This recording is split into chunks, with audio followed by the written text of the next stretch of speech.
This is part 3 of my story. So where we left off, this is like, my mom really did get to a point, especially in the last few months that she was alive,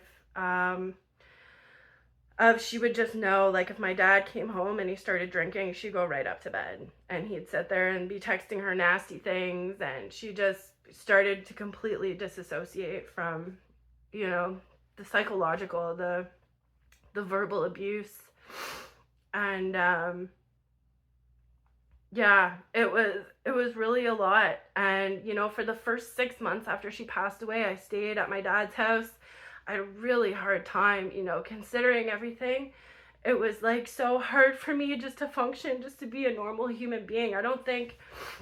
I didn't work until I got a job at a bar like the following December. It was so hard for me to like get back on my feet after that, for everything that I went through. And um it was like a few months after I was working at the bar I was working at was when my dad started bringing the woman that he had an affair with into our house.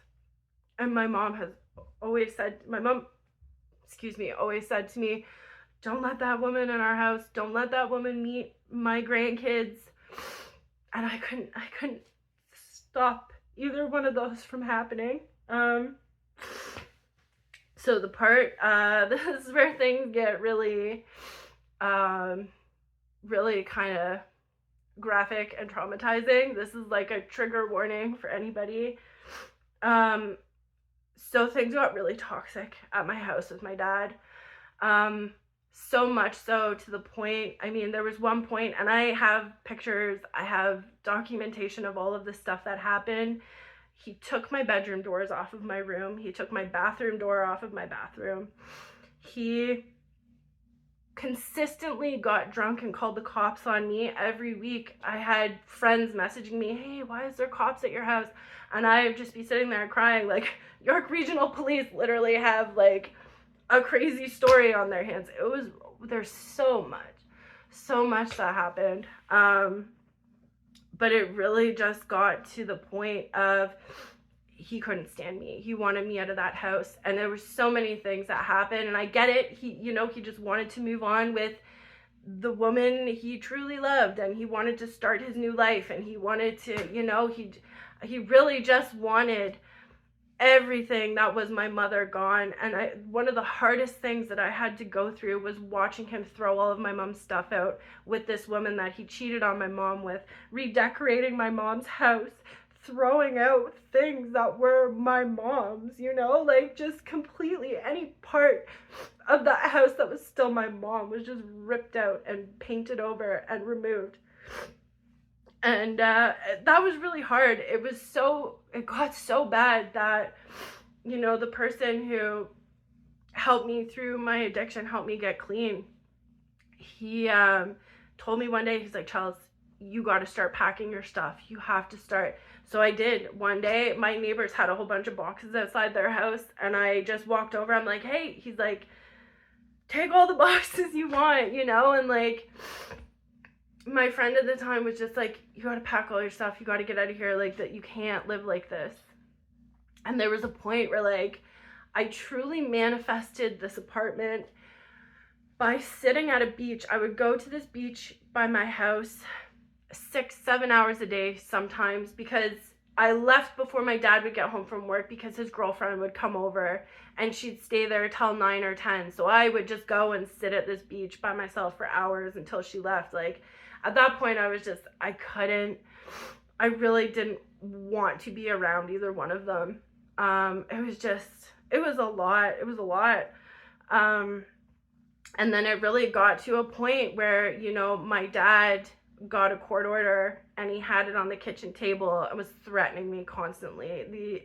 The threatening text messages, there was one day in particular, he had his sister on speakerphone and she was just like, get her out of the house, get her out of the house. Like, it was just this whole like unbelievable, like the amount of hate and the amount of like really not nice energy towards the whole situation. At this point, I was actively trying to find a job, trying to move out, you know, like I had really just gotten to a point of like complete surrender, and I ended up getting a little waitressing job in town. And you know, the Salvation Army paid my first and last for this apartment and bought me a new mattress. I didn't have a mattress. Like, my mattress was so terrible, and this was like my new start for me. But to get here was really, really tough, you know.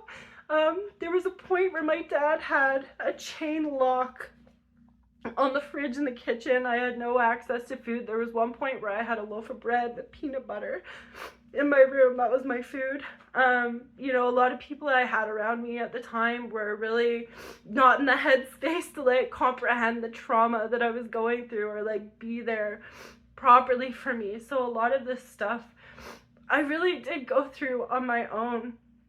And I finally, it was August 29th of last year of 2023, and I got this apartment. I've been here for a year, and I've really just been like building my business and building my, you know, building my own empire. I don't have really any family. You know, I stopped talking to a lot of friends because a lot of the friends I had were addicts, and you know, like I really just shifted out of that life, and it's been such a lonely journey, but it's been so rewarding to have this platform and be able to help people. And I know a lot of my followers, like, you don't know me like this, you don't know this story, but this is a big reason why I do what I do and why I'm so passionate about helping people.